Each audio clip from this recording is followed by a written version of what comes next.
নমস্কার, আমি এখন খুল্লতে আপনার সবাইকে জানাচ্ছি স্বাগত।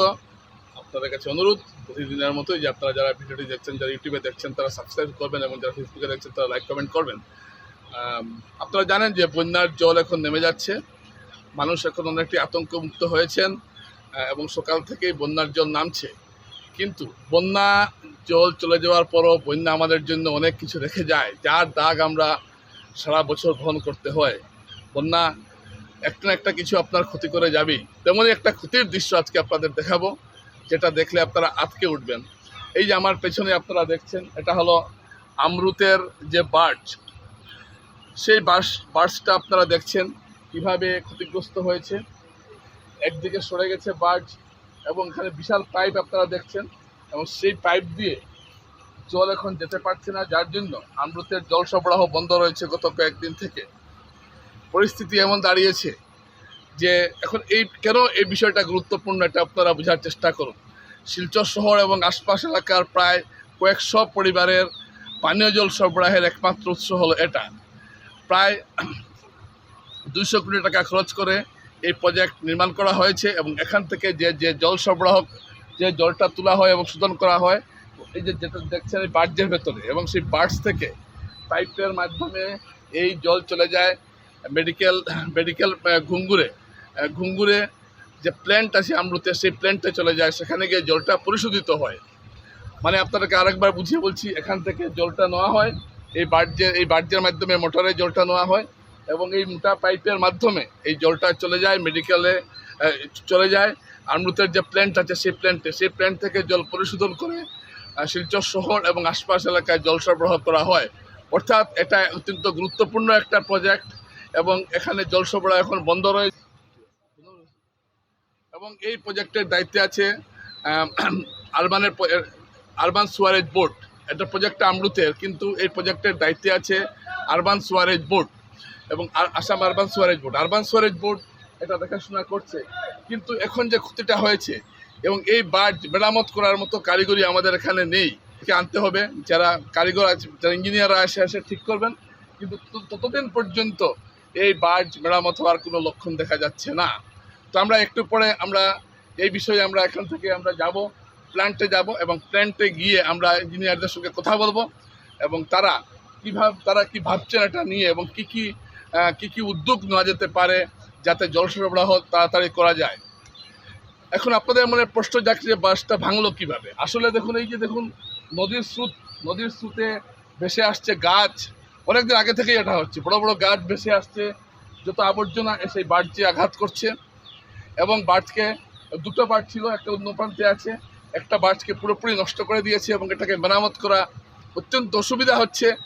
তো এই যে একটা প্রকৃতির সঙ্গে যে মানুষের যে একটা চিরন্তন লড়াই, সেটা চলছে, এবং এই বন্যা এবার অনেক কিছু শিক্ষা দিয়ে গেল, বিশেষ করে পানীয় জল সরবরাহ ব্যবস্থাকে যে বিঘ্ন ঘটিয়েছে, এটা অত্যন্ত উদ্বেগের বিষয়।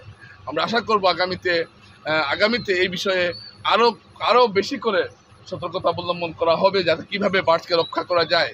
এই বিষয়ে আমরা একটু পরে আপনার কাছে আবার আসছি। আমরা এখন প্ল্যান্টে যাব, গিয়ে সেখানে ইঞ্জিনিয়ারদের বক্তব্য নিয়ে আপনাদেরকে বলবো কি পরিস্থিতি হচ্ছে আজকে, কারণ এটা গুরুত্বপূর্ণ। কারণ জলের আরেক নাম জীবন, আপনি জল না খেলে বাঁচতে।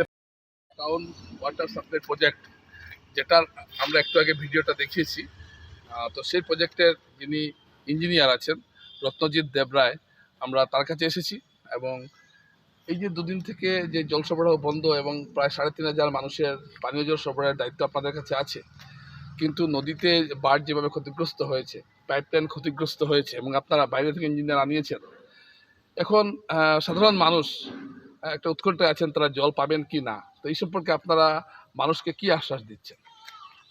দেখুন, সবচেয়ে প্রথমত প্রাকৃতিক দুর্যোগ হওয়ার পর যে দুর্ভিক্ষটা আমাদের অসুবিধা করেছে, সেটার জন্য আমরা সত্যিকারে এরকম কখনো এরকম যেটা ভাবতে পারিনি যেরকম কিছু একটা হবে। কারণ সব ধরনের অ্যারেঞ্জমেন্ট, সব ধরনের প্রিপারেশন আমাদের করা ছিল। ইভেন কি আমাদের এমব্যাঙ্কমেন্টটাকে পুরো ইরোটেট করে পুরোপুরি আমাদের যেটা বার্জটাকে ধরে রাখতো, সেটাকেও ভেঙে নিয়ে করে নিল।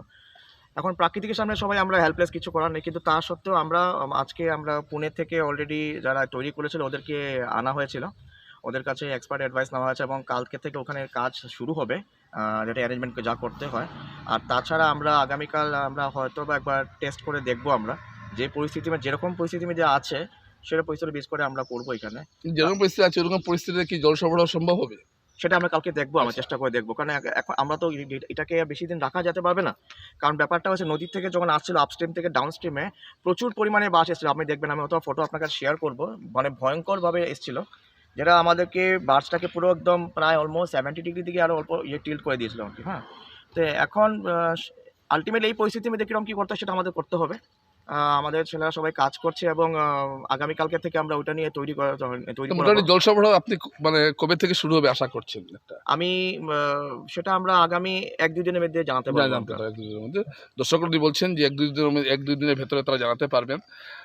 আচ্ছা, ধরুন এই একটা প্রশ্ন আপনাকে করে নিই, গুরুত্বপূর্ণ প্রশ্ন। ধরুন এবার এই সমস্যার সমাধানটা হয়ে গেল, কিন্তু বন্যা হবে, গাছের বা নদীর স্রোতে ভারী জিনিস ভেসে আসবে, গাছ আসতে পারে, বাঁশ আসতে পারে, পশু পক্ষীর মরদেহ আসতে পারে, এসব এসে আপনার বাড়িতে ধাক্কা মারবে। তো আগামীতেও এরকম ঘটতে পারে, সেটা আপনারা কীভাবে প্রতিরোধ করবেন? সেই জিনিসটা আমরা দেখা হচ্ছে এটাকে কেমন কী করা হবে, কারণ আলটিমেটলি প্রাকৃতিকভাবে যদি প্রচণ্ড পরিমাণে কিছু একটা হয়, অবাস্তব কিছু হয়, সেটা কারোরই হাত থাকবে না, ভগবানের বা প্রাকৃতিক এটা কেউ হাত থাকবে না। কিন্তু তা সত্ত্বেও আমরা ওটার উপরে লুক আউট করছি, কারণ প্রত্যেকবার নদী বা বন্যা হবে, এরকম হবে তা কিন্তু এটাকে এমন কী করা যাবে সেটা আমরা এভাবে আমরা অভিজ্ঞতা মান করছি এভাবে, যাতে আগামী যাতে এরকম প্রস্তুত থাকতে পারি এবং কী করা যায় সেটা সমাধানও করতে পারি। অনেক ধন্যবাদ আপনাকে। দর্শক সুন্দরভাবে বলেছেন যে কী সমস্যা, উনি বলছেন যে আগামীকালকে জানা যাবে কবে জল সরবরাহ করা যাবে, কারণ ইঞ্জিনিয়ার এসেছেন, মেশিনটা মোটামুটি ঠিক হওয়ার পথে, কিন্তু আরও কিছু কারিগরি বিষয়বস্তু রয়েছে, সেগুলো